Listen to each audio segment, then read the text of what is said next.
From the great halls of their house, there are assembled three who hope to one day be the world's greatest driving heroes. Created from the cosmic legends of the universe comes our team captain, the Vision, Bill Fisher. Their soon-to-be Wonder Woman, Vicki Fisher. Our Captain Marvel and head flight trainee, Jennifer Skripchuk. And our Batman, the master of tools, gadgets, and all things mechanical, our mild-mannered soon-to-be billionaire, Alan Danvers. Their mission, to fight injustice, share what is right and wrong, to get you out of your house and come out racing with them, and serve all mankind. They are the Garage Heroes in Training Team. Welcome to the Garage Heroes in Training Podcast. I'm going to be one of the hosts for this episode, and my name is Bill. Who else is hosting? I'm Vicki. You are. Miss Vicki, we've got a guest. Another guest. We do. I'm so excited. We have yet to officially meet in the meet space, but we will work that out at some point. We tend to go to similar events, and we have a similar interest in cars. And recently with my editions of cars that you're not happy about, we have more and more Hondas. And let's see, I'm gonna do the hint game. I'm gonna do the racing driver. See how many hints it takes to guess. Racing driver coach. There's a lot of those. There is. We're going to give a geographical one. Northeast. We're going to narrow it down to Northeast. Mm-hmm. Honda Challenge. Mm-hmm. Currently in H1.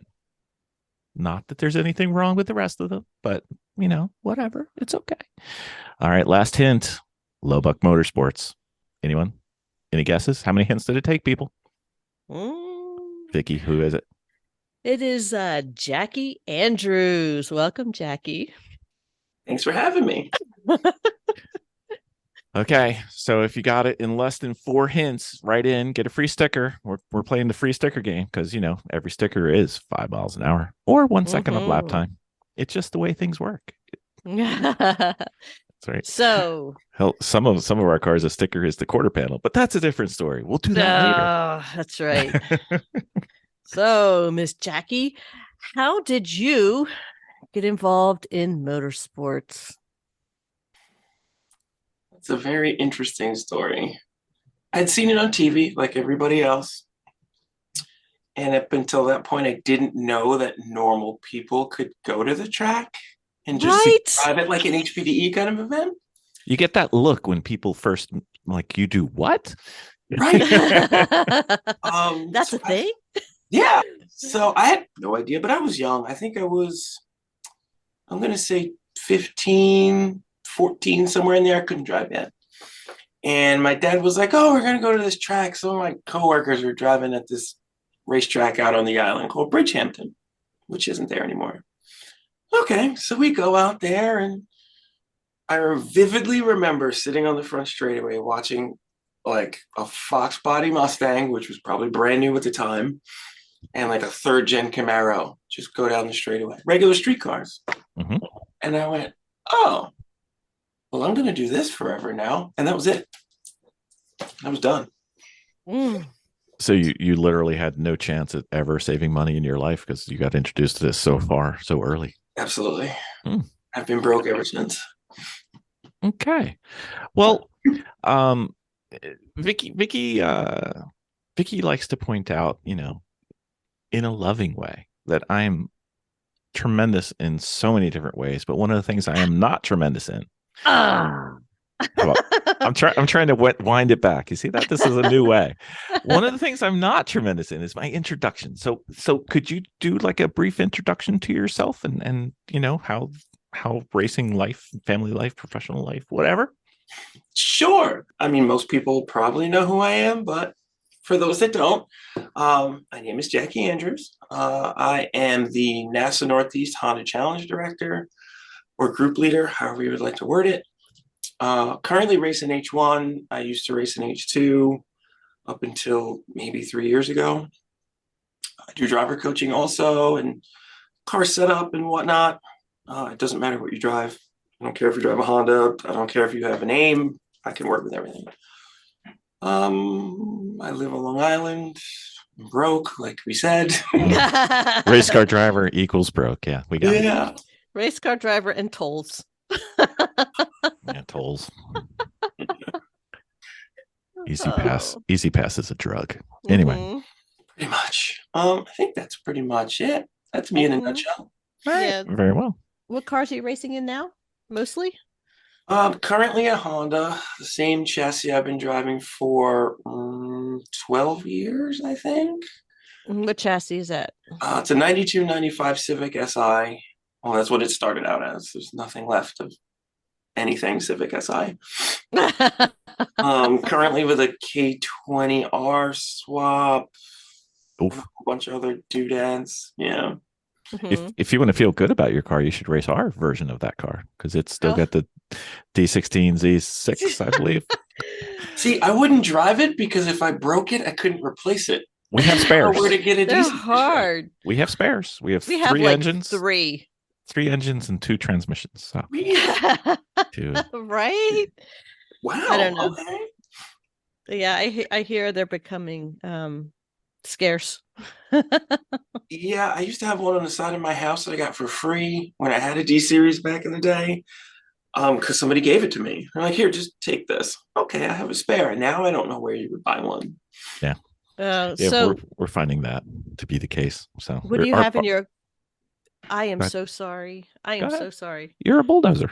I don't mean to be. I'm just excited. So what do you have in your car now? What engine are you running? An H or a K?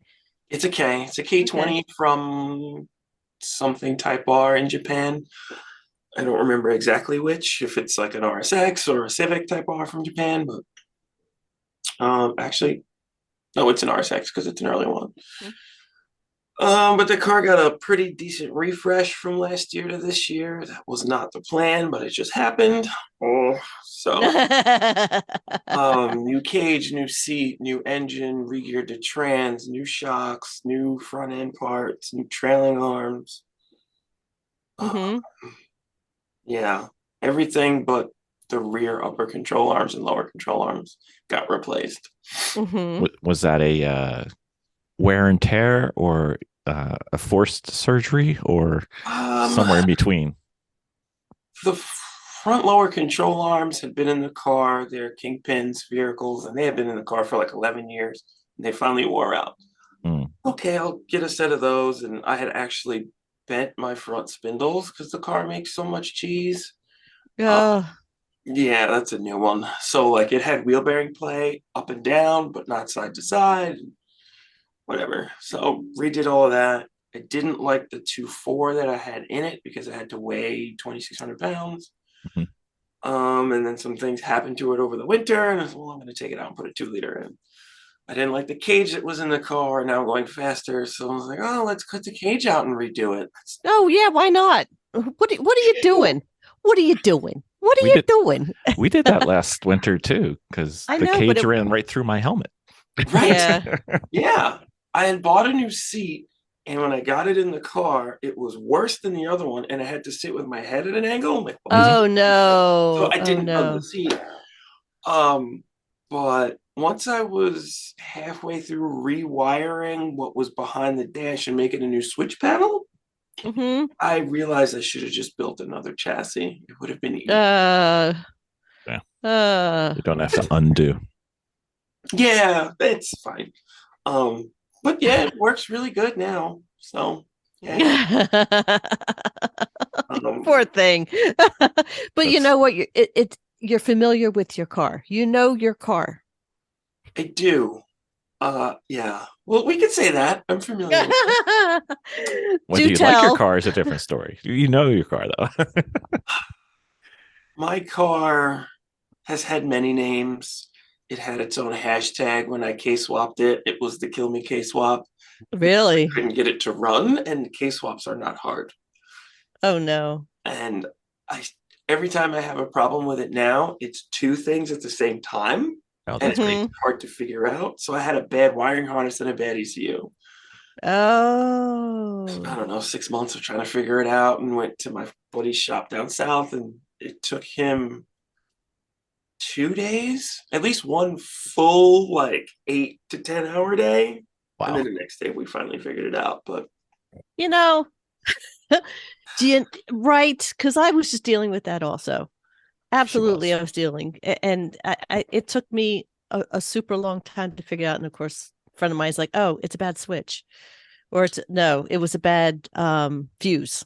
It took it all the way back to a fuse.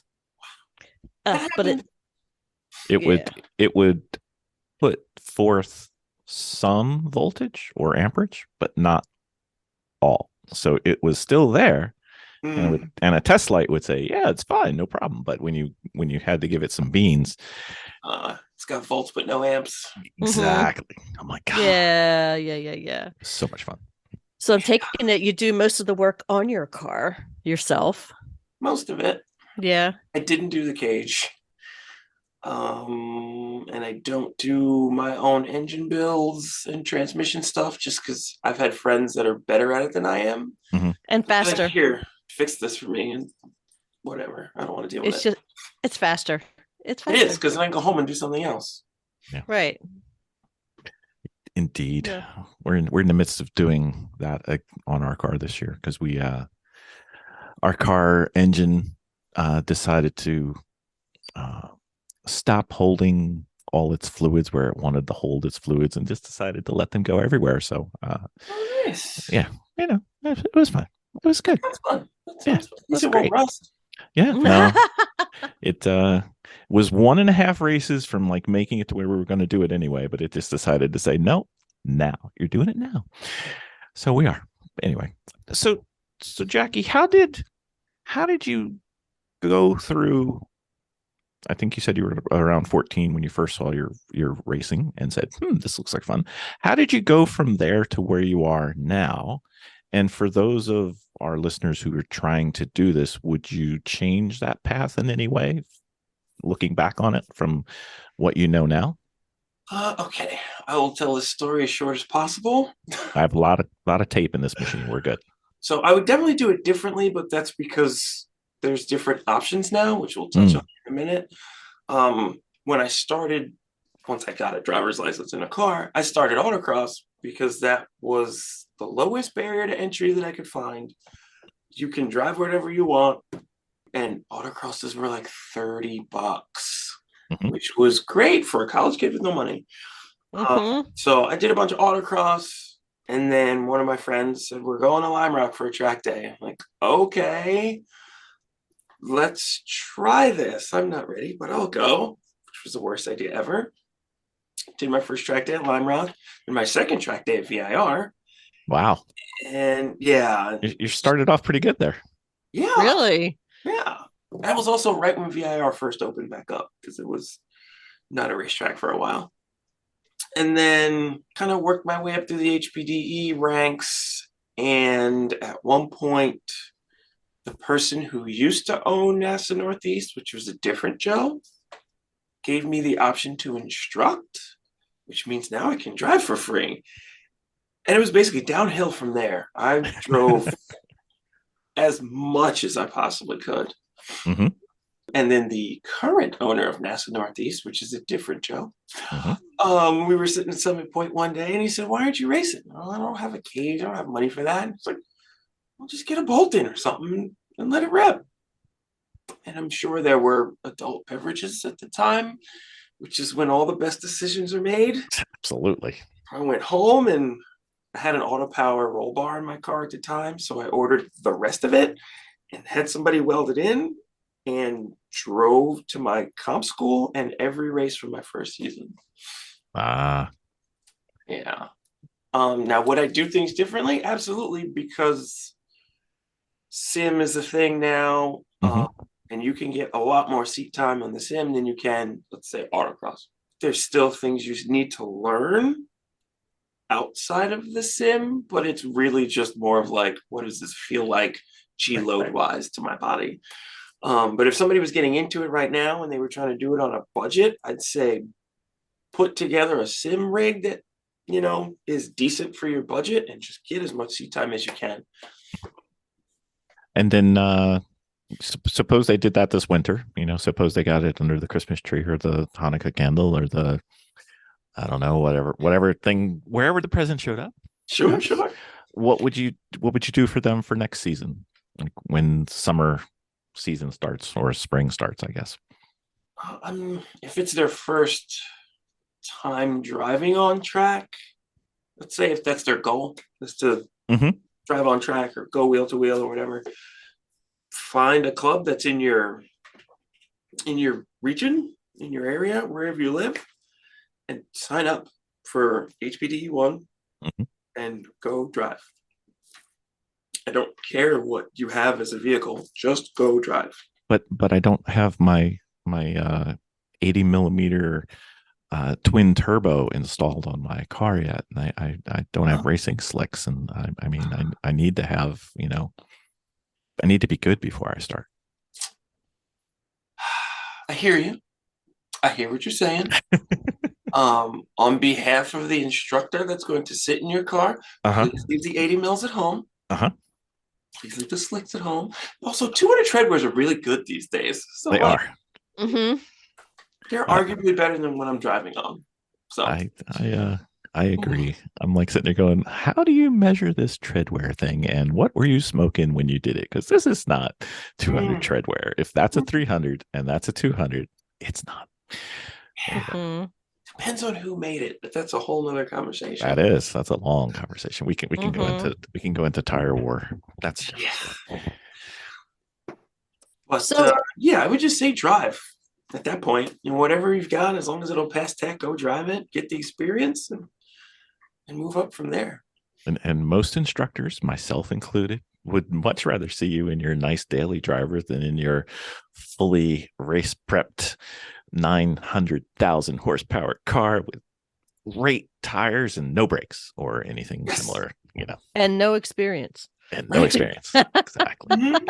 That's a lot of car to learn on. I got signed up to instruct at an event and I wasn't prepared for it, but it was fine. A newer Audi A4 with a tune and a downpipe and a this and a that.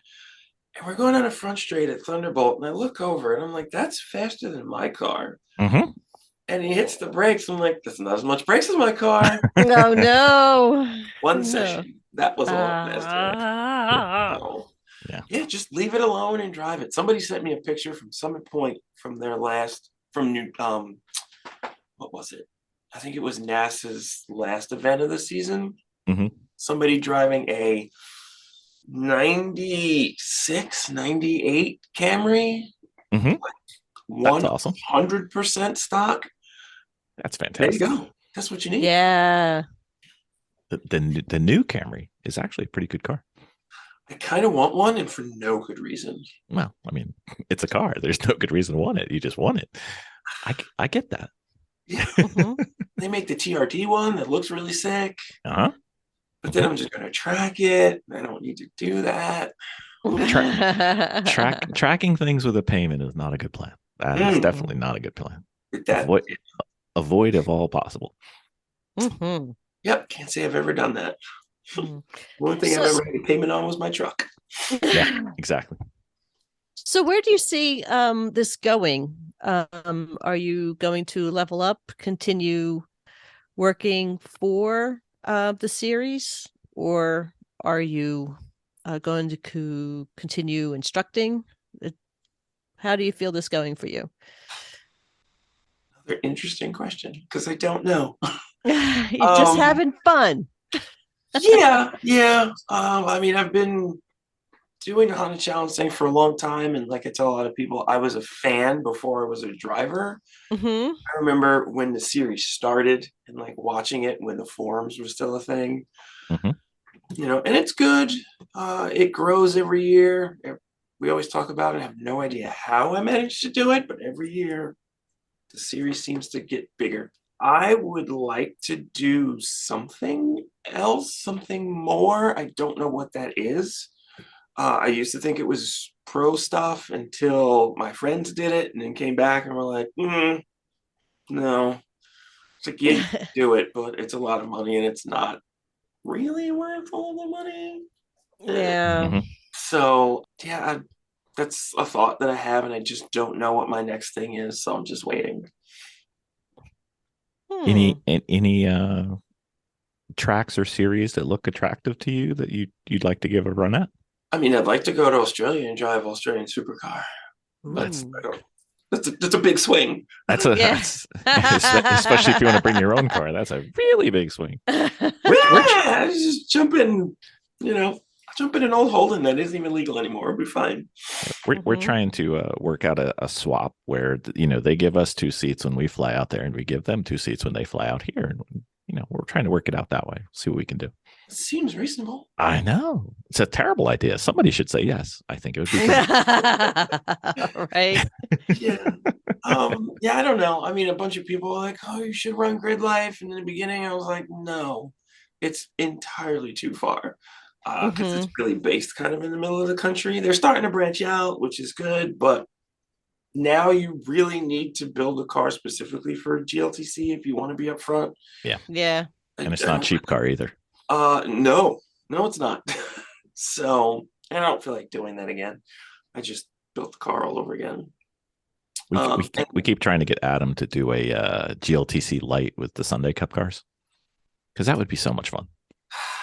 So, I mean, that's the thing that I've been talking about with a friend who's building a Sunday Cup car. I was like, oh, maybe I'll just get one of those and we'll just go have fun for a change and not care about anything. Yeah, there's something affordable about the Sunday Cups. Yeah. Like it's a good gate. It's like your gateway drug to the series. Yeah. I don't need a gateway drug to the series. Well, for some of those that are out there, but yeah, you're already fully addicted. Oh, yeah. No. It's just going after different adrenal glands in your body now. It's fine. It's good. Yeah. I don't know what I'm going to do next. Like I said, I'm just kind of waiting. I enjoy the coaching. I really like the coaching. I like doing chassis work for people and shock setup and whatnot. So I've been doing a lot. I did a lot of that this year. And I don't know. There's something about the camaraderie about it too. About working on cars and pulling the cars together, and when you're working with friends, there's something about that when you got to get them all together and go, it's a garage day, guys. So. Yeah, I don't get that so much as there's like 3 of us that live almost within a stone's throw of each other, but we just kind of do our own thing. Yeah. But I don't know. I've turned some knobs on some shocks this year that blew people's minds, and I'm like, oh, that's how that works. Yeah, I'm good at this. Like, that's good. Just keep using me, please. But I don't know. I don't know. I don't know where it's going. Just say yes and jump in a series. That's all. Just say yes. That's the other thing too, is like, am I really going to leave my series? It would have to be something really enticing for me to leave Honda Challenge and go somewhere else. I haven't seen that yet. No. So how did you get the Honda addiction for Honda Challenge especially? I got the Honda addiction because it was cheap. That's a good plan. That is a good plan. That's a really good plan. If you drive lemons, then you know about weird cars. So let me throw a weird car at you. This is what I started autocross with, a 1990 old Cutlass Supreme International. I took my license in that car.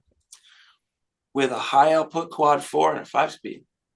I had a 3-speed, and there was no high output in my V6. So no, you win. Right. Yeah, and you had probably a 2.8 or a 3.1. It was ugly. So I got to the point where it's like, am I going to spend $1,000 on a cylinder head or on a whole Honda? So I bought a Civic for $700, and it never really did me wrong. Parts were cheap. Anything that you wanted, you could pretty much buy, which was nice. And again, this was back in the day when forums were a thing. So I found Honda Tech.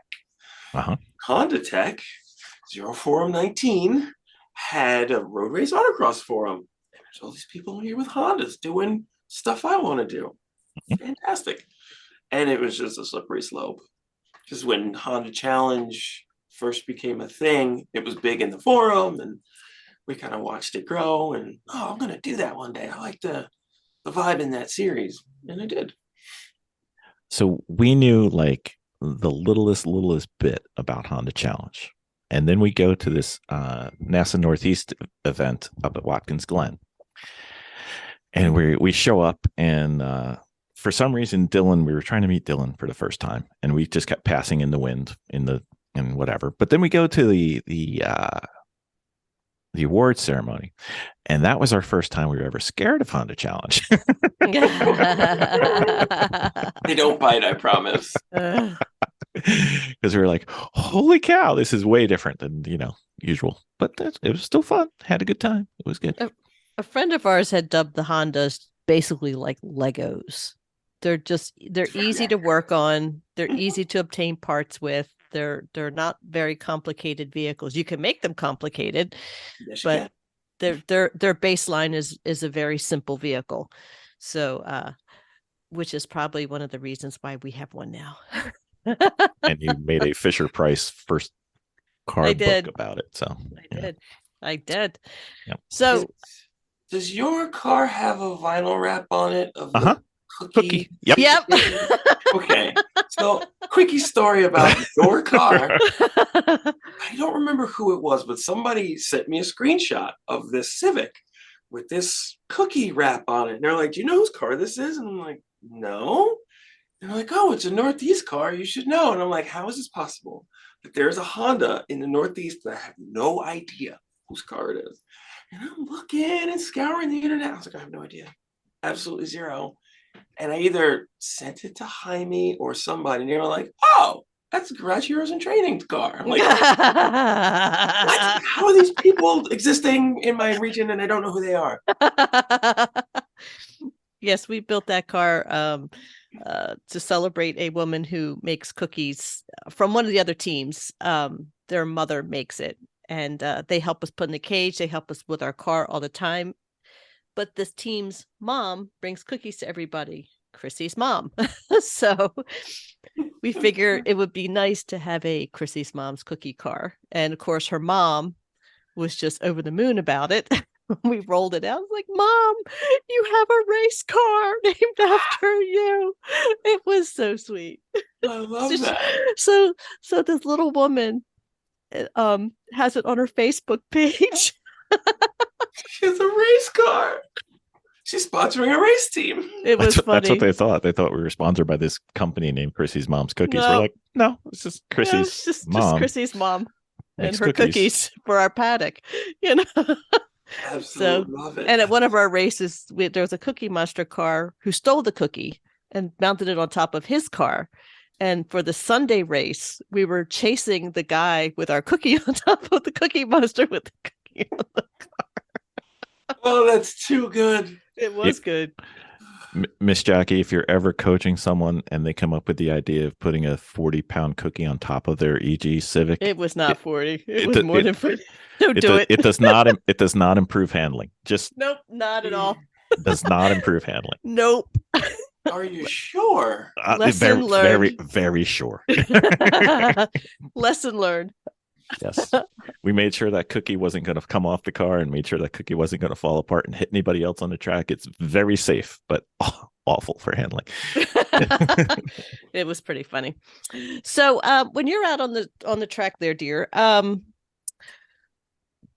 do you have a motto or a philosophy that you tell yourself, or do you live by when you're on the road? Mine personally is, damn it, I paid to be here too, so move out of my way.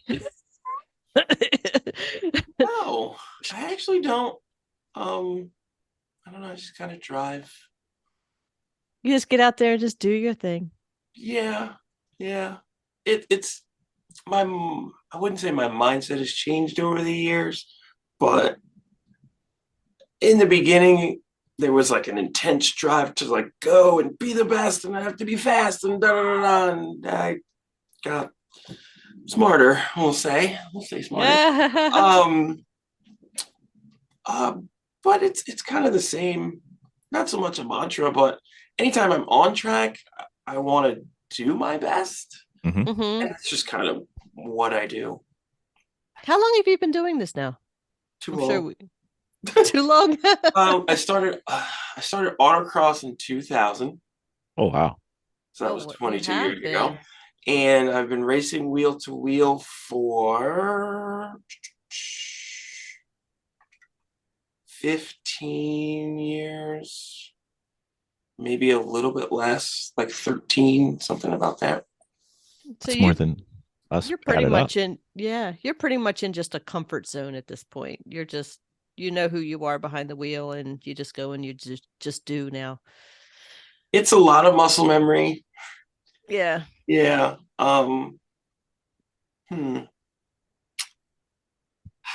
So I'm aware that I've been doing it for a long time and it's a lot of muscle memory. And I'm actually trying to break through some of that and Mm-hmm. or at least be conscious of what I'm doing and make sure that I have not developed some bad habit that I haven't realized over the last million. Yeah. We need to take you to a new track. I love going to a new track. It's not a problem. Do you feel the need for new challenges? Yes, and that's why I keep taking my car apart and making changes. Maybe it's not the car. Right. My last new track was Pit Race. Yeah. In 2017, I believe, and that was a blast. Mhm. Great track, I would say one of my top fives for sure. Mm-hmm. But I had a good time, like learning a new track because I hadn't done that in a while. But haven't gotten to do that in a while. That Palmer, that was another fun one when that first opened. Road Atlanta for championships. That was a interesting track to try to learn. Yeah, we went there our first time. It was 33, 34 degrees and raining. It was spectacular. You want to learn Road Atlanta when it's like that. It's so much fun. Yeah, it was hot. It definitely wasn't raining. It was September because it was championships. I couldn't imagine trying to drive that place in the rain. It's a big boy track. That wall looks really big when you're coming down the hill. Yeah, I did a lot of stupid stuff going down that hill and up the hill. Up the hill's fun too. Yeah. It rained the night before, and the curbing had some of that nice Georgia clay in it. Yeah. Unaware of, and I touched the curb and went up the hill sideways towards the bridge. Well, you get to scout the terrain. You get to see a different view. Yeah. People saw the video and they're like, "Are you out of your mind?" I'm like, "What? Like you didn't lift?" Like, no. Why? Front wheel drive. I pushed the clutch in when I was sliding under the bridge, but other than that, we might total it. Let's see. If I'm going to hit the wall, I'm going to hit the wall well. If we're going to do it, let's go ahead and do it right. Drove all the way down here. So have you driven other vehicles besides the Hondas or jumped on other teams with other vehicles?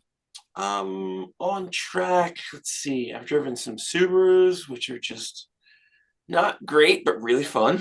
I autocrossed a bunch of those, Mustang, Camaro for a little while, an F-Stock. That was kind of fun. I missed that car, actually. But like wheel-to-wheel stuff, aside from one trip to Lemons that I hated, I've pretty much just driven my own car. I mean, for the people that have seen me in person, know how tall I am, and know that I don't fit in anything. So I'm kind of stuck. I know how tall you are. I think we got a couple we could squeeze you in. We've done both ends. But I'm willing to try. We can do a try. We'll see it hopefully in upcoming NASA Northeast. So we have a traditional good, bad, and the ugly kind of question. So for you, we're going to go with, since you're not only a racer yourself, but you're also a coach. So we're going to go with the good, the bad, and the ugly. And the good is lessons you've learned in racing. Things that good would be something that you think is done well or something that others should repeat. Bad are things that others shouldn't do or shouldn't repeat. And That's ugly story is, time. yeah, ugly is our excuse for a story. So, racing stories, they're always fun. Okay. You want a good story or a bad story? We can take both. Why choose or when you can have and? It's so much more fun. I love this podcast. This is great. Okay, so the good. I mean, good in general. Patience is a virtue everywhere in the car. It's tough when racing too. Especially Really when tough. you start racing, the more patience you have, the better you're going to be. Mhm. And especially if the person, let's say that you're battling with, does not have patience, because Mhm. you can drive them into the ground and make them do This all is kinds of true. bad things. Mhm. But think we it need to keep applies you off away. track. Yeah, it We need to applies keep you off away track, from so. Vicki because she has the same philosophy. She likes to torment people and make them make mistakes. So Yeah, you wear them down. It's like the Iceman from Top Gun. Exactly. In my experience, it's also been really important off track. Like when you're having some wacky problem with the car and you can't figure it out, instead of lighting it all on fire or driving it all off a bridge, patience. Kind of look at it from a different angle, try to figure it out. I have an interesting story about that. Yeah, so that's the good. The bad. Don't don't throw money at the problem. Ever. Ever, ever, ever. Does that include the parts cannon? Mainly the parts cannon. Mainly Okay. the parts cannon. Anyone that's been around for a while has probably seen somebody come in and spend a whole bunch of money. And like when I saw it in the beginning of my club racing, kind of call it a career. It's like, oh, okay, this, that's got to be awesome. This person is doing it in a big way. I couldn't tell you where that person is now because they're not driving anymore.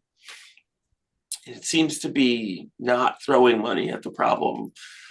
Your racing time seems to last longer. Also, from like a coach's standpoint, don't put Hoosiers on the car and pick up a bunch of time and think that it fixed all of your driving issues. It didn't. You still suck. You just put back on the car and it hides all these issues. I've seen that a bunch. Yeah. So story time. I mean, nothing's ever gone bad on the track for you ever. I mean, never. Okay. Let's start with the bad one. Let's see. Mid-Ohio Championships. God, I want to say 2011. H2. I may get the year wrong, I'm not positive. But this was the year that there was a tsunami in Japan and we couldn't get tires. So awesome. We brought Hoosiers. Or we were open tire for the year because we couldn't get tires. So I had gotten like one set of scrubs for the event. I had just driven on whatever Toyos I had for the season. And then a friend of mine was like, oh, I've got a set. Take them, use them. Great. I have 2 sets. Fantastic. So I left the good ones for Sunday and I had the other ones on for the rest of the weekend. And previously, at some point that year, I lost an engine. So we put something together in my garage really quick that needed an oversized piston, but we didn't have it. So we just filled it up with ring gap and hoped. It's a plan. It was the only plan because we did not have time to get pistons, machine a block, blah, blah, blah. Anyway, so I'm driving around on these Hoosiers that my friend gave me, and I'm like, man, these Hoosiers are supposed to be really good. They don't feel really good. And I come down into the China Beach area at one point. I'm all by myself. I put the brakes on, and I turn in, and the car just turns and then moves a lane on its own. Oh, that's good. Ah. I'm like, I can't race like this. I'm gonna hit someone. Okay. So I wasn't really super good with setup at the time. So like me now would have said, well, let's put new tires on. So I put the newer tires on. Oh, everything's great. Okay, I could take a run maybe at this championship. And I made it 3/4 of a lap. Maybe. I think it was more like half a lap. And chasing one of my air quotes teammates who chopped me on the back straightaway. I was like, I have to get by this person because they are holding me up. And I flat shifted to 4th, but I didn't get it in 4th. Whoopsies. Oh no. Yeah, and it won't go into reverse. No, that's not an option. Which probably would have been equally as bad. So it went in the 2nd. The data log said 12,500. That's probably enough. Yeah, it was enough to bend every valve and spin every bearing. Oh no. Now, I had done this once before and gotten lucky. So I was like, oh, maybe it'll clear up. Driving. And it didn't clear up. And as I'm going down the front straight, and everyone that I passed is now just blowing by me. And I'm like, all right, well, this race is over. So as you come through turn 1, there's the access road that goes across to the other side of the track. So I'll just park it there. So I turned in and pushed the clutch in, car shuts right off. So I watched the race from there. And it pulled off. It started back up and it drove. It pinned the oil pressure gauge completely out. Okay, fine. So I get another engine over the winter, put it in, go out for the first season. All right, yeah, it should be great. Halfway through the first day, oil pressure's at 40. I don't understand what's happening.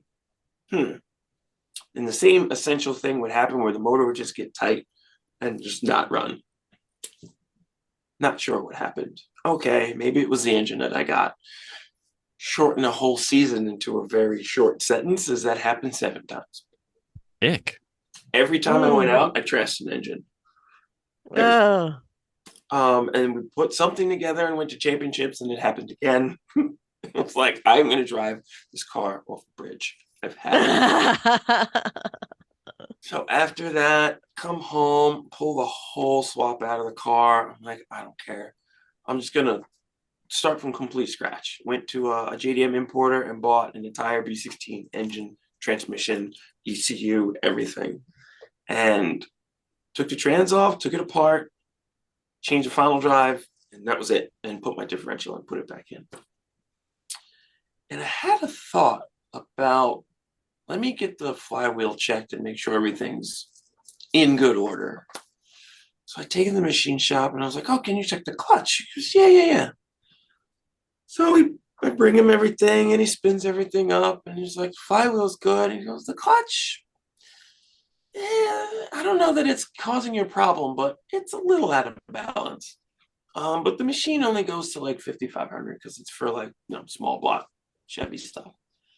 And I go, well, I'm turning 92, 9,400 RPM. He goes, well, that's probably why you're knocking main bearings out of every single engine. The clutch was out of balance from the misshift a year ago. Oh. That's lovely. We did not use that clutch, obviously. And that motor was in my car for 8 years until it literally fell out at pit race. Which is a funny story. Coming up the hill, leading the race, and I put it in 4th, and it goes thud and shuts off. And well, that's weird. So I push the clutch in. I coast almost to my paddock spot. And we're looking at it, and everybody's like, what happened? I don't know, it shut off. But like the race was going great, so whatever, it's fine. And it took us about 5 minutes before we really realized that the engine was leaning to the side. So you've got the 3 mount bolts that bolt that side post mount to the side of the block. The top 2 just sheared off, and the bottom one wallowed the hole out. And once that one fell out, the motor fell, hit the timing belt, broke the timing belt. Mm. Could be worse. It's fine. Put a new timing belt on it, fired right up. Oh. Yeah. I I mean, also if you're broke a cam gear on that engine the weekend before at Lightning, I think. Just cruising, shifted to fourth gear, cam gear exploded. Well, great. Now I need an engine. But let's see. Put a cam gear on it, did a compression test. It's fine.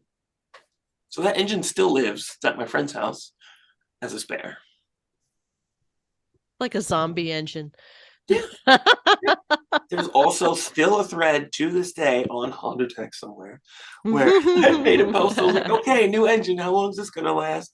And everybody said it's not going to last. It's a stock engine with stock clearances. It's too tight. Da, da, da, da. Yeah, 8 years at no less than 9,000 RPM every shift. I mean, if you're going to drop an engine, that's about as good as you can hope for there. Yeah. I'll take it. Yeah. You just got to fix our engine. We'll get there. So, believe it or not, that is the intro to the podcast.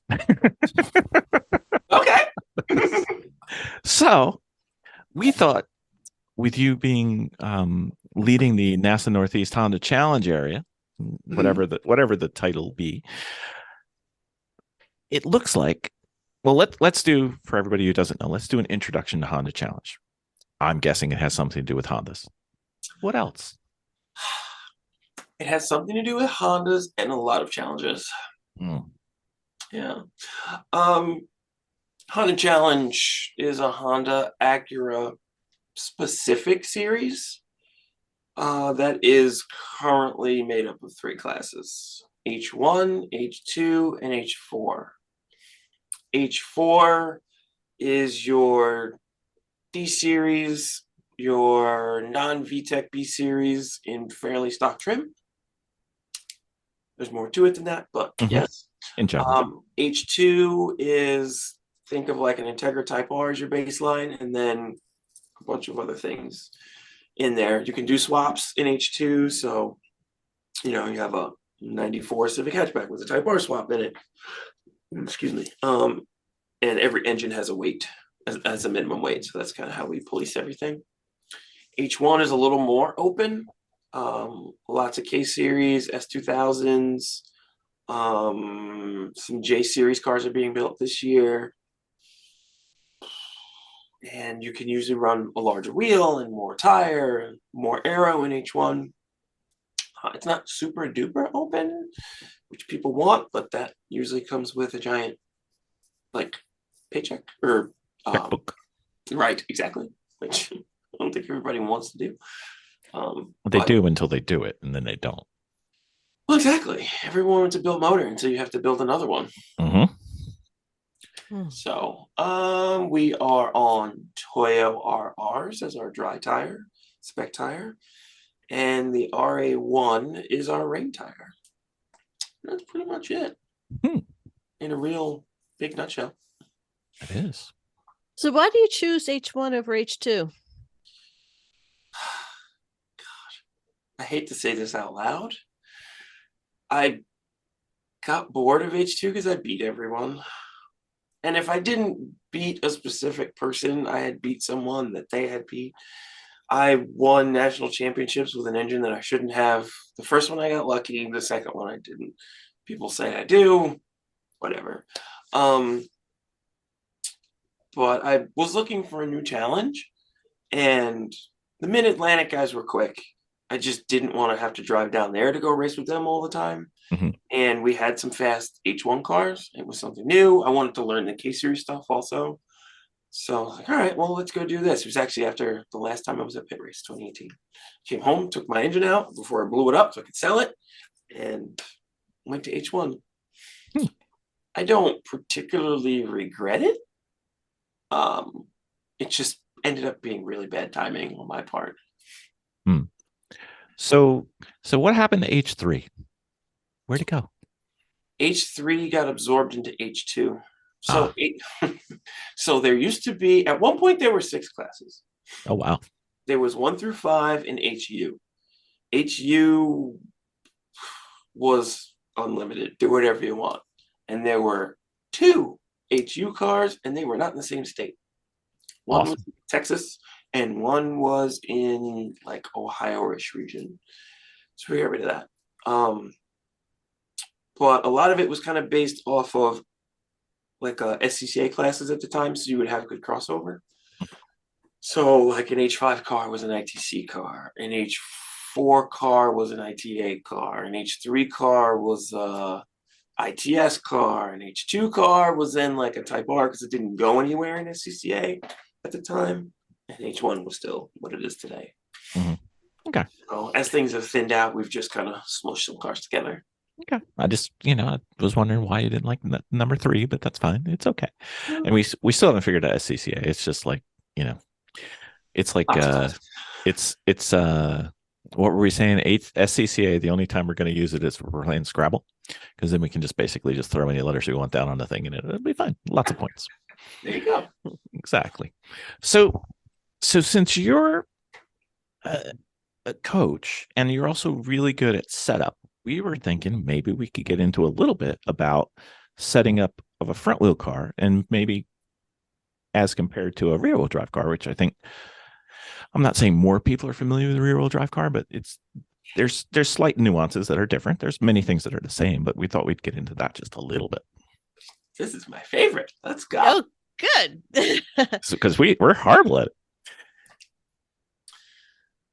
Okay, so front wheel drive setups do not vary that big from a rear wheel drive setup, but it depends on how you look at it. So if you just look at it from like a chassis standpoint of like, what does the car want, and you set it up according to that, you kind of land on whatever you land on. I don't really do anything funky with a front wheel drive car that I wouldn't do on a rear wheel drive car if the chassis asked me for the same thing, if that makes sense. I have a question with that one. Sure. Okay, because you're saying about what the car wants, and I do not, in my current knowledge level, understand or determine how to feel what a car wants. What are some of the indications?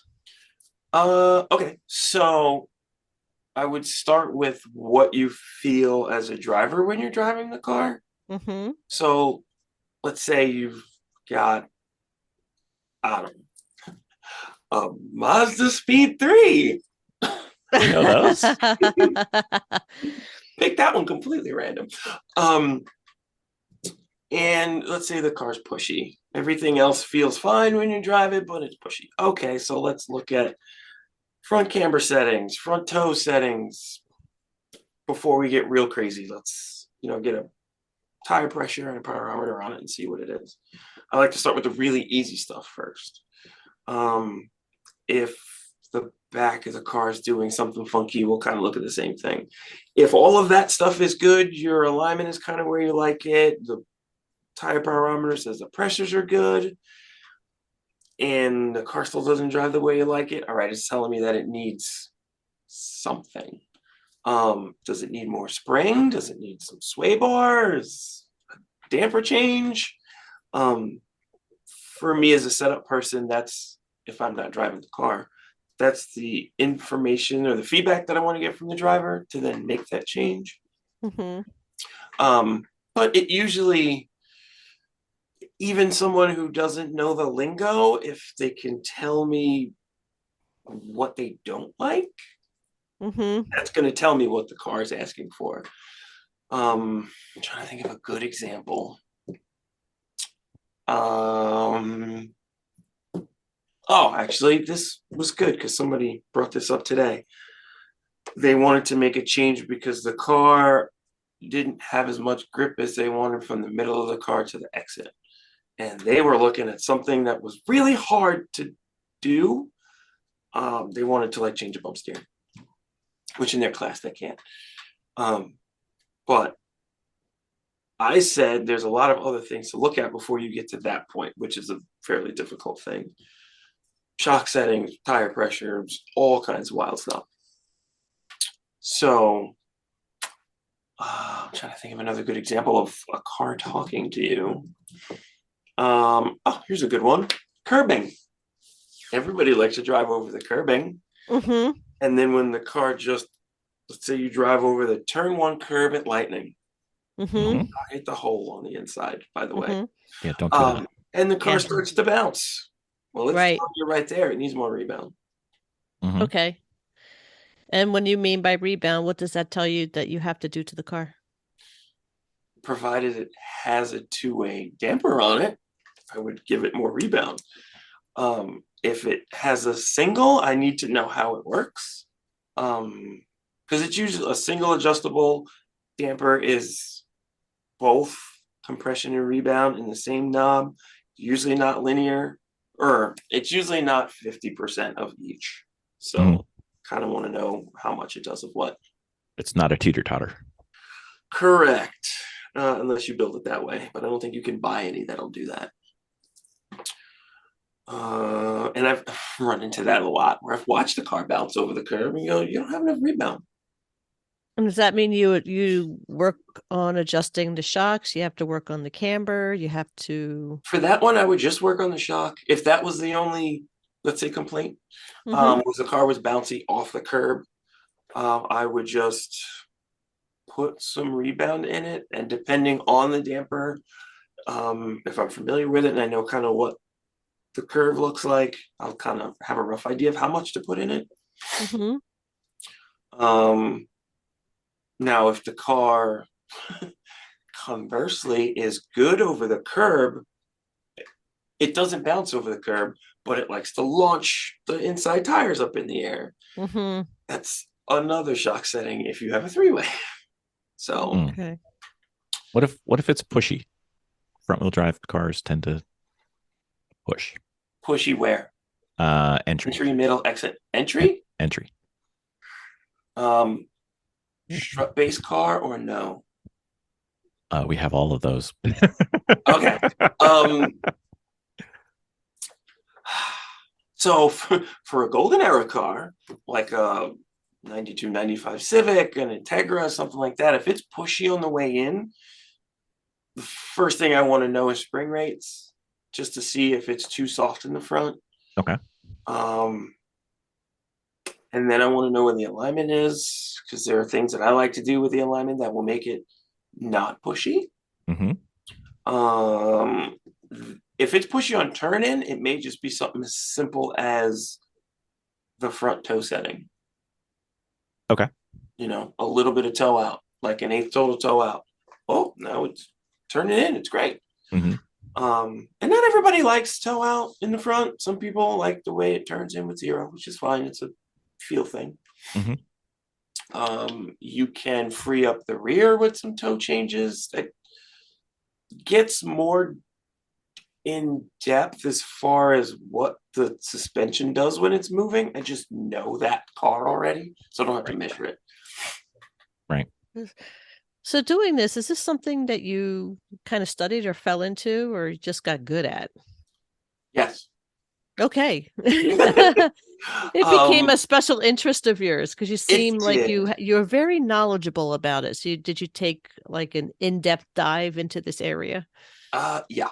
So I always knew that the suspension side of thing, the chassis kind of tuning side of things was where like all the magic was as far as road racing is concerned. And I would buy whatever books that I could find and just read them on either driving dynamics, like physical driving dynamics, to when I was learning how to drive, and then chassis setup and shocks. And my first good set of shocks for my race car was a set of JRZ RS Pros. And a friend of mine had a set. He's like, "Oh, you're gonna love them." And he said, "Oh, the engineer from JRZ wrote a book. Maybe you want to check it out, but it's like a really hard read." I was like, "I will read it anyway." It was translated, I think, from German to English, not well. So every paragraph is a run-on sentence. That's fun. Fantastic. But it had a lot of really good tech stuff in there, which for my brain worked well. So I could read it, understand how the damper worked, and then when I'm driving and the car would do something, I go, "Okay, well, it's doing this, and this is what's happening. So if I make this change, it'll help with this thing. But yeah, I mean, I've gotten way deep in suspension stuff and shocks and all that stuff. So our team started, this will be our 6th season coming up. So we started off with all rear-wheel drive cars, and then we got our first front-wheel drive car, because up until this point, we've only been concerned with the drivers getting better as opposed to what our times were. Like, nobody really knows what their times are, and our team is just driving better, getting better at driving, getting more capable and more consistent. So we got our first front-wheel drive car because we figured, hey, we've learned some of the rear-wheel drive, but we had no idea about front-wheel drive. And Vicki and her sister were two of the people who were like, I don't know if I like this. And they didn't like it in the beginning. But is there a difference in the setup you would do for a new to front-wheel drive driver versus the absolute fastest for somebody who's got a lot of experience? Or am I going down a path? Yes. Because of the front-wheel drive car, you can't rotate it on throttle in general. You kind of want to free the car up, and I say free, not loose. I don't want to make the car loose. I just want it to change direction freely. But I may take some of that out with a new person in the car, depending on their skill level, because I don't want the car to be too free where it feels like it's moving around a ton and maybe they don't like it. Like my car changes direction like a razor blade, like it's ridiculous. But if you're not used to it, it may not feel so great. So I may not go that aggressive on the setup initially. But if it's someone that can, handle themselves on track and catch the car, I may free it up just to see how they like it. Yeah. The driving dynamics a little different too, like ever so slightly. So that might be some of it. Vicki, what's the phrase you and Jen are so fond of? Forget. It's a pull, not a push. Oh yeah. That's what, you know what? We had to keep telling ourselves that to go around the track so we could understand the flip. We started out in rear wheel drive the entire time, and driving a front wheel, we had to retrain our brain, and it's just a subtle change. It's a little change. But it stops you from spinning out. It does. It does. When in doubt, throttle out. That's right. Yes. Yeah. Which, if you're confused as to which car you're in, that can make for a very, very bad day. Yeah. Yeah. We literally had a car that we were driving out in Portland. It was a front wheel Honda. I don't remember the year of it. 94. It was so loose. It was really loose, but they had built this thing in a week because the people that we rented it from, the people that had it before us wrecked the car. So they had to put another one together super fast because we were flying out, and then we were going to rent this vehicle that from them. And we were already committed to this race in Lucky Dog. This thing was so loose. I literally, because none of us had driven a front wheel drive, went into a chicane. I literally did a 360 spin out and then continued going. And they're like, do Honda's front wheels do spin outs? Do they do 360s? I said, no. This is, well, one just did. It was weird. It was weird. Wrong. Yeah. But we know what was wrong. We found out what was wrong. What was wrong? Yeah. They had, not to mention his setup was really, really loose. But after that season, he took the suspension apart completely. And the suspension that was on the vehicle, the buntings, I think they were. Bushings. The bushings, they were all oblong. Now, were they all of them? Oh, because all of them poly bushings. Were they bolted? No, were they bolted into the body? Had oblonged as well. Yeah. So it was random camber as you went around the turn. Yeah. I've had that. I've had that. That's why my car is it was either like, metal or rubber. Yep. They were like, they told me, I'm like, the cars you're driving, this car just reminded you of a pit bull. Or like it's like a bulldog. I don't know. But it was like a really weird, angry dog. is driving this car. Couldn't. It was nuts. It was Yeah. absolutely nuts. Yeah. But it was a Honda. So And I needless. think that story right there is why a lot of people don't like front wheel drive cars, is because they've driven poorly set up ones. They're like, no, these things are terrible. Who wants I to was drive them?" terrified. I was terrified to get behind the wheel for front wheel again. I Right. actually had to have a friend of ours who had a Honda. He goes, and it was probably like a year and a half later. I'm like, I have no desire to do another front wheel drive because it was horrific for me. And not to mention that when they they built the car, they folded the doors down over the roll bar, but they had the netting in there. They had a net, right? So the top of the door was folded over, Low. which low. So when you're driving next to wheel, you see the wheel of the next car next to you. Why did they do that? They got away with it. So It was easy to get in and out. The door didn't open. You just kind of slid across and Oh God. yeah. And then you netted yourself in. Yep. But it was terrifying for me from that point on. Not to mention I went into chicane and did a complete spin out. I don't know if it was during the race or during testing or whatever. I don't know. But I it was was a like, I can't do first it. or second lap. A friend of ours got me back into driving a front wheel drive. He's like, listen, they're not that scary. You had me sit in the car. We drove around in the car. Then he had me drive his car in HPDE. I'm like, this really isn't so bad. But I just had to keep training myself to it's a pull, not a push. Pull. I've driven front wheel drive most of my driving kind of career. Mm-hmm. But every time I get in a rear wheel drive car, I'm like, yeah, this is just a little bit better. I have like another thing that I can do. If I want to squeeze the throttle and rotate the car and point it and do all this cool stuff. Yeah, that's a nice thing about the rear wheels is that nice rotation. Yeah. I miss it. But I tell you, the front wheel drives, they really, really do stick to the track. Yeah, I mean, any well set up car should. That's kind of that's the goal. That's the goal. Still learning. I'm still learning. I learn something new every year. It still blows my mind. So when you're coaching, like, is there a certain type of driver you'd like to have? Do you want somebody who's kind of reaching their plateau, or do you want somebody new, or what are you thinking in terms of, if we said Miss Jackie's ideal student would be?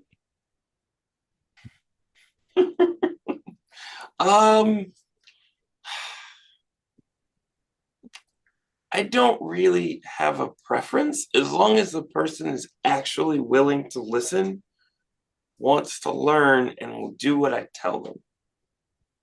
At least try it, right? Right. And I've had a few students over the years that will go and drive. Okay, I'll look at their data and I'll tell them what to do, but they won't apply it for whatever reason. And I never got to figure that out.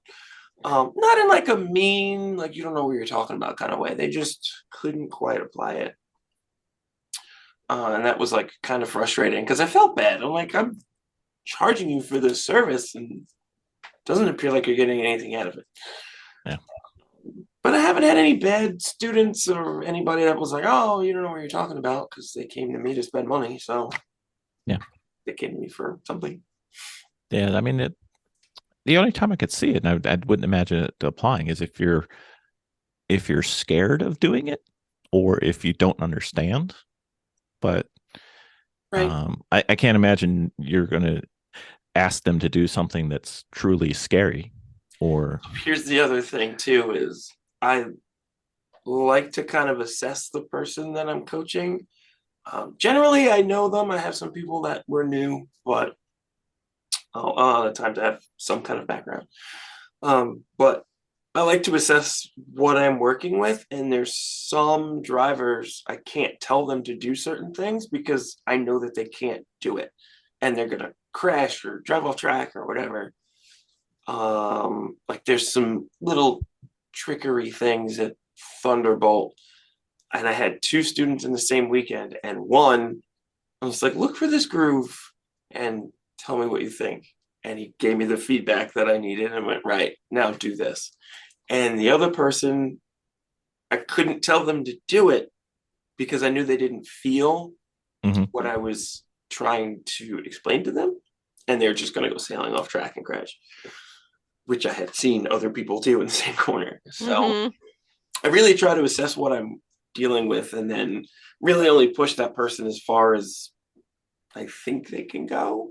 Not like severely over, maybe a little bit over, but cool. That's awesome.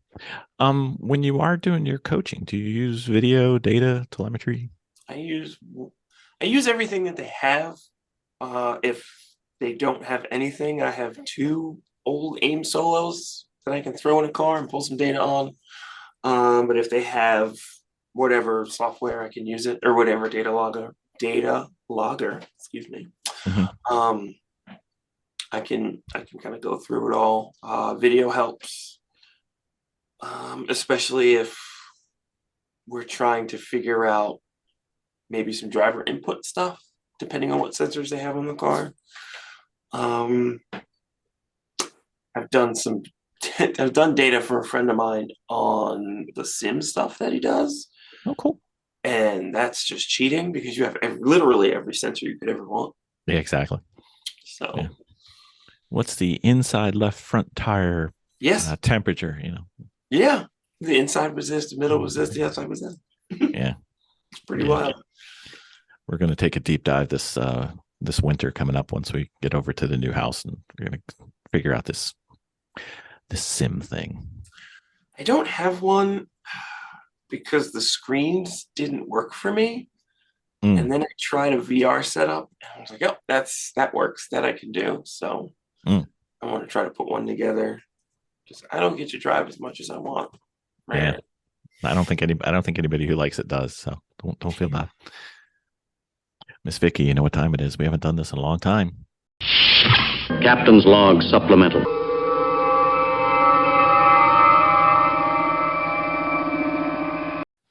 So, Miss Vicki.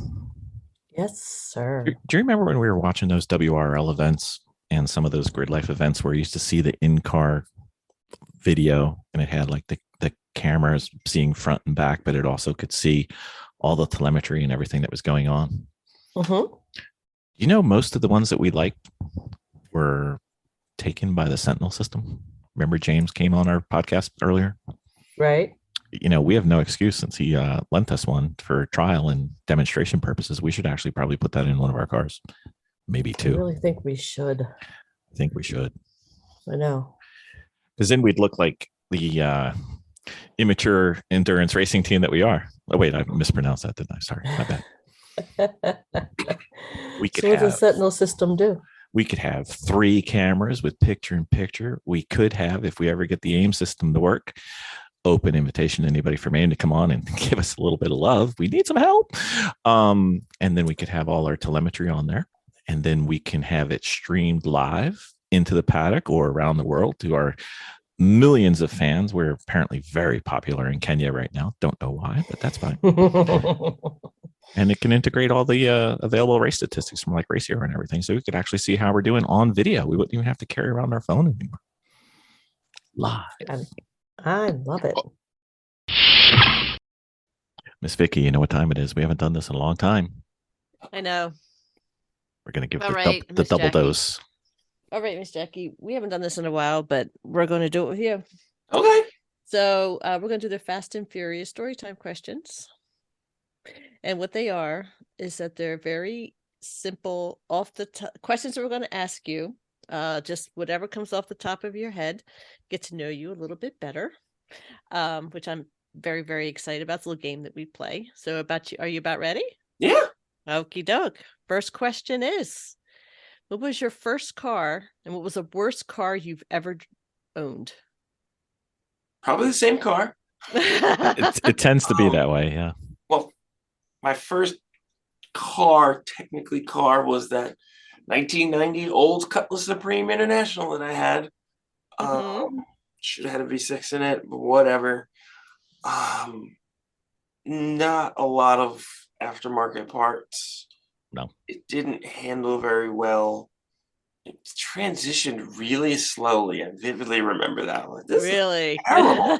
Just, just had like too much bump in the shock or something. But it was your Maybe try- first car and you loved it when you I first mean, got I drove it like it was free. That's for sure. The absolute nonsense out of that car. But it wasn't great. It was, a weird car and, all that, but probably the worst car I've ever owned. Oh, jeez. Yeah. All right. What is your race car number and why? My race car number is 516 because my area code is 516. Okay. So, quickie story. Were you worried you were going to forget it? No. So, between figuring out that I wanted to race cars and actually getting a license, I was big into BMX. And the Long Island scene was huge at the time, and everything was 516 because our area code was 516. And when I started driving, I was still doing that and just kind of carried that mindset over. And I was like, I'm going to make my number 516.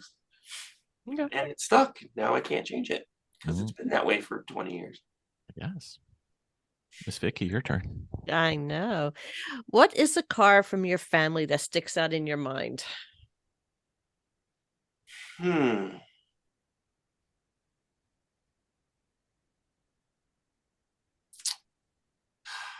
Well, I would have to say currently, the one that sticks out the most is my cousin's right-hand drive Accord Euro R, which is Oh, very similar to what a US TSX is. mm-hmm. People may have seen it on the internet. It's blue and yellow and says Spoon Sports on the side of it. Does he go to GLC? No. Okay. He does a lot of time attack with the car. I don't think he's done any GLTC stuff with the car, but it is a Spoon car. That he bought from, I don't know which owner, but yeah. So that one's always interesting when people find out that I'm related to that person. Okay. I'm gonna help you with this question just a little bit. Okay. Okay. So you don't get in trouble with any of your friends. So what car from the top of your mind, this isn't the only car, but what car would you like to take and switch into that you have currently raced or raced against in the past? Jose Suero's S2000. And what track? I don't care. All of them. It doesn't matter. I know how good it is now. We just changed the damper program up on that car, and it's very good. It's an S2000. It doesn't make a ton of power. It makes lots and lots of grip. And I wish I could drive it, but I can't fit in it. So I was gonna say, I don't think you can fit in that. No. There's a lot of funny pictures and stories of me in S2000s. Nope. All right. So if for the rest of your life you could only daily drive and race cars from one decade in the past, what decade would you choose? Ooh. I would say late 90s to early 2000. That's a very popular one. You can get some good cars in there too, though. That's fun. Yeah. All right. So money's no object. What car is your dream car to start a race car build from? Ooh. Okay. I have two answers for this one. Sure. If money's no option, tube chassis something. It would end up as like a TA2 car, or if money was no option, build a V8 supercar from Australia. Production based, something Corvette, C5, C6. Cool. Stuff in there. That'd be fun. I'm very disappointed it's not front wheel drive, but that's okay. Yeah. It's okay. It's okay. Jaime, it's okay. So where would your ultimate road trip be from and to, and in what car? Race car wise or regular car wise? Yes. Sure. Okay. Regular car wise, ultimate road trip would have to be in my actual dream car, which is a Toyota that we never got, which is a JZX 100 Chaser, which I could buy but can't afford. And I would probably drive it to New Mexico because I just love New Mexico. Oh, Okay. Nothing car related at all, just to go and have a good time. If it was car related, I don't know what track I would go to because I've been to all the ones that I like. We can find you one. We'll find you one. How about Yeah. something? You know where I'd Something in probably Europe. go? I'd go to like Gingerman or something because I've never been there and people It's fun. it. It's a fun little track, and you can run it both ways, clockwise and I counterclockwise. didn't know that. Yeah, and Huh. it's very different. Interesting. Yes. Oh, wait a minute. Oh my God. People are yelling at me right now. Huh. All right. I have to change my answer. Okay. That I need to go to that I've been trying to go to for years. And NASA, if you're listening, please have championships here. Road America, El Carly. yeah. That Oh, is my bucket list track that I have to get to. that's a big boy track. Yes. I was a big boy once. No, it's just I'm not sure I want to do the kink. Oh, I definitely want to do the kink wide open and hope I don't hit something. Exactly. Maybe not the first lap. But Not the first lap, no. Well, unless you're in one of our Sunday Cup cars, then why not? sure. Okay, Never made it to the curbing. Woo. exactly. I didn't need that much. Okay, so we are a very giving podcast, and we like to say thank you in an exquisite way. We're going to win a lottery, and it's going to be a big lottery. We're going to buy a desert island, and we're going to put a track there. And for all of our podcast guests, we want to make sure that we have the proper tools for you to fully enjoy your experience on our racetrack. So what 5 cars do we need to have on island ready and willing for you?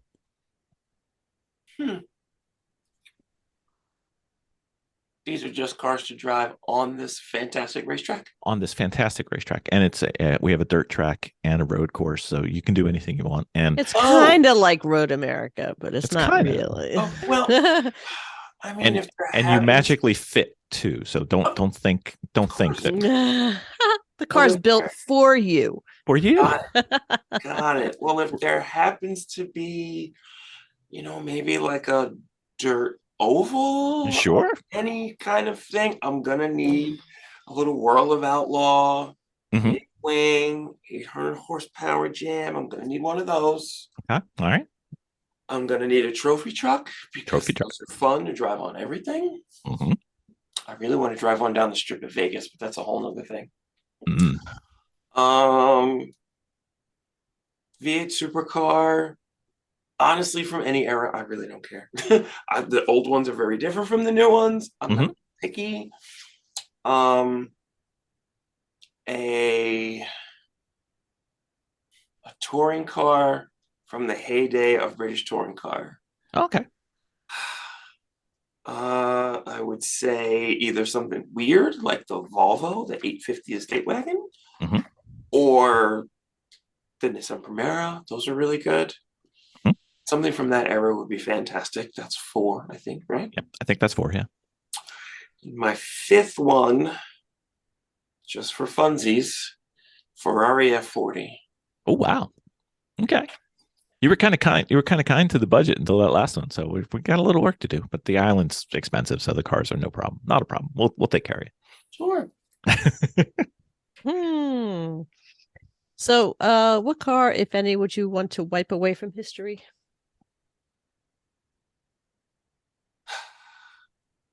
I should probably put my fire suit on for this. I I feel a flame war happening and people are going to be mad. Anything electric? Oh. Oh. Very good. I was going to say, did you drive one? No.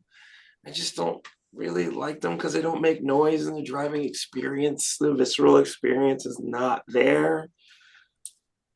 It's just my opinion. It's not a fact. I just don't particularly like them. Yeah, that's fine. We're good. So one of our hosts was not able to attend, but her favorite question is, what is your favorite car movie or car from a movie of all time? Well, my TV favorite. counts too. What's that? TV counts too. So Well, my favorite car movie of all time. Let's see, do I have it? I have it right over there on DVD. Is Smokey and the Bandit. oh, very nice. The first one. Well, there's so many others, and they get progressively worse. Right. Oh my God, worse. A very, very, very close second is Cannonball Run. Mhm. There are friends of mine that we are not allowed to watch that movie in the presence of anyone else because we just say every line through the entire movie. I've also driven that car. Wow, it's really slow. Yes, it is. Favorite car from a movie? Wow.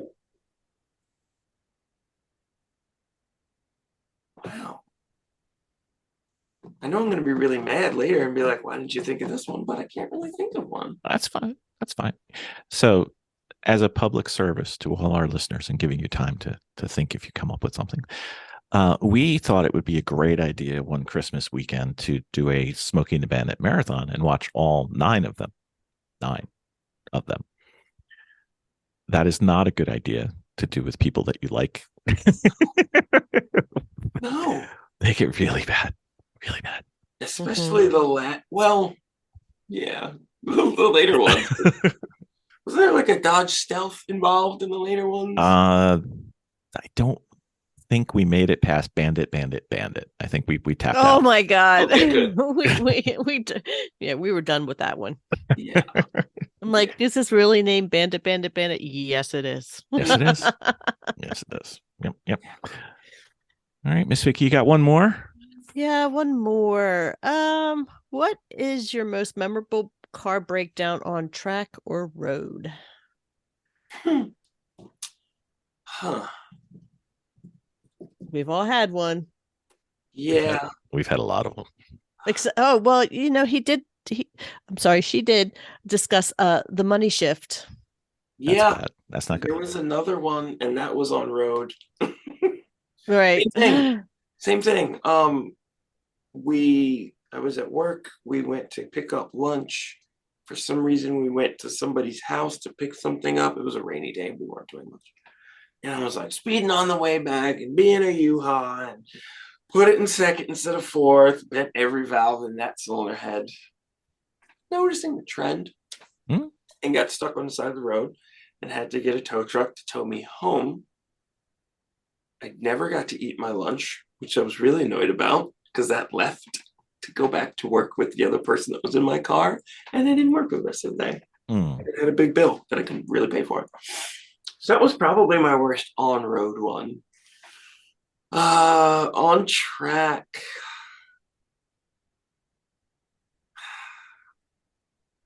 On track, I'd probably say was when I wrecked my first race car because I shouldn't have. Cold tires, Thunderbolt in October. And I spun over the hill in 2, like all the way around. And I figured, okay, the tires got to be warm by now. No. And went through 5. And if you walk the track, you could see it. Or if you drive it when it's raining, there's some camber on the bottom half of that corner. And you lose it when you come like a car width up. So with a cold tire, and I came up off of the camber and lost the back. No big deal. I have quick hands and going sideways. And I remember thinking, I should just push the clutch in and let this go. It's Friday. There's nobody here. This doesn't really matter. But I think I can catch it. And instead of it going from, let's say, 90 degrees to facing down track like it should, it only went from 90 degrees to 45 degrees and went right into the inside wall. Ooh. Yeah. So they had motorcycles there the day before, so the tire barrier was different. So I hit wall with the front, wall with the back, tire wall, tire block, which fell onto the car, and then I spun around. I managed to put that car back together and race it and win on Sunday. Wow. Wow. And then I took it home and took it apart and scrapped it. Which, I mean, was a blessing in disguise because I got to move up to a car that one was pretty rough. I never really intended to race that car, but I really should have never actually crashed it. That was completely my fault. Yeah. All right. So we lied. So we're not going to let you go away on a bad note. What is your favorite track and favorite turn so far? My favorite track is Pit Race. Me too. It's a good track. Really? It's a long track. Yeah. And it used to not be, which is really neat. It also has like a Honda Challenge kind of lineage to it.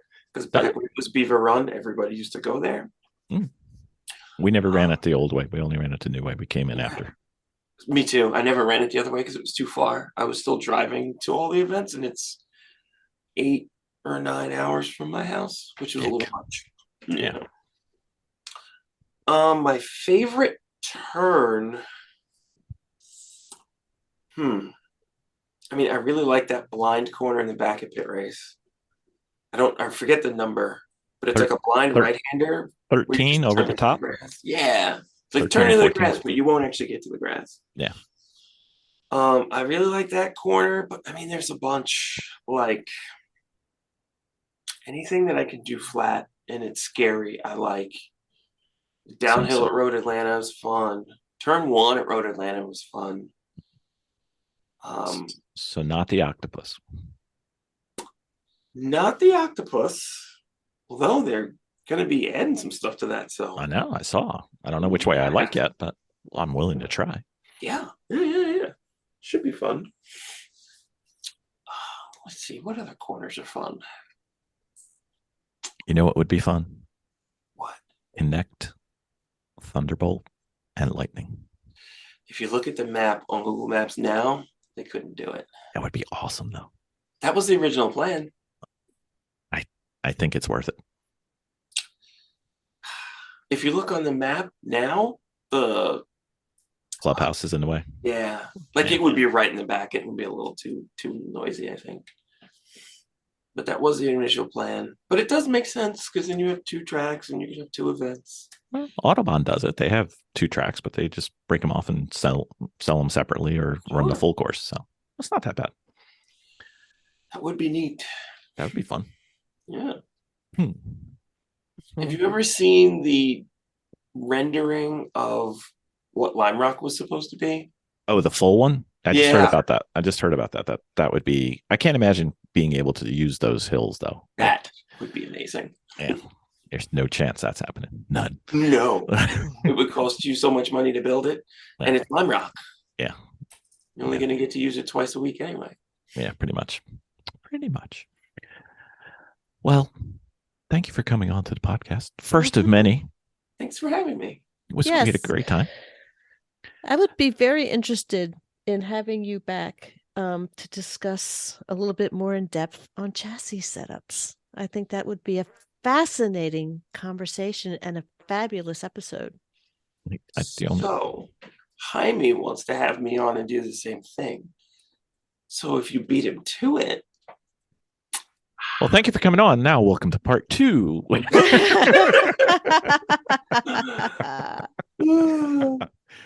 That's okay. We share with Jaime. It's okay. We're going to work it out. So if people want to follow along with you and see what you're up to or see how things are going or just, check in, what would be the best ways for them to follow along if your social media is allowable? Instagram is definitely the place. LO_BUK_motorsports. It's the off season, so there's not a whole lot going on there besides me redoing my garage. But that's where all the content really gets posted. I have a YouTube channel that's really just like, oh, I did this race. Here's the whole thing. I'm not a YouTuber. No. At all. That's a lot of work. It is a lot of work. I thought about it and I was like, that's a whole job. I don't have that much time. The podcast thing doesn't help your racing get better, by the way, just in case you go that way. Nope. Really? No. I thought it would. No. Darn. I could do so much more if I didn't do this, but that's fine. I still have a good time. You get to be famous. Uh, Ah. I have a very good way of looking at this. I look at our number of listeners, and then I look at the number of people in the world, and it's a very small number.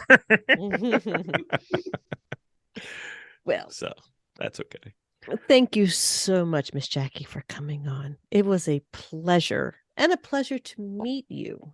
Now we got to do it in real life. Yes, absolutely. Thank you so much. You're welcome. I will definitely come find you at the first NASA Northeast event because I'll be there. That would be great. That'll be great. I need somebody to sit in my car. She does. She does. I No, can't- I haven't done I that can't- in a long time. Maybe I'll come out of retirement. My hubby, my do it. hubby's an Can't do it. instructor too, but I can't have him do it. Yeah, that doesn't work. No, Mm-mm. it doesn't. You It know, does not work. No. Mm-mm. I told him to go around the track. I'm like, will you please stop talking? I did tell him that in the car. I did. And I was just like, I felt so bad. She's was just the first and only student I ever had who I told them what we That were was going to kind. do, and she just said no. Okay. Oh, Yeah, goodness. Okay. it was hard. I just kept saying, please stop talking. Okay. Okay. But anyway, yeah, it's just going to have to work out that way. We learned something. Yes. The relationship is probably stronger because of it. It's absolutely. All right. Well, thank Notice- you so much. Notice I did not go for a second dose that weekend. There was He did tease me the entire weekend, though. I still tease you. It's been I over know. a year and I do it. That's fine. You know. Well, thank you for coming on, Miss Jackie. You're welcome. Have a great night. Let's do this again. Okay. Okay.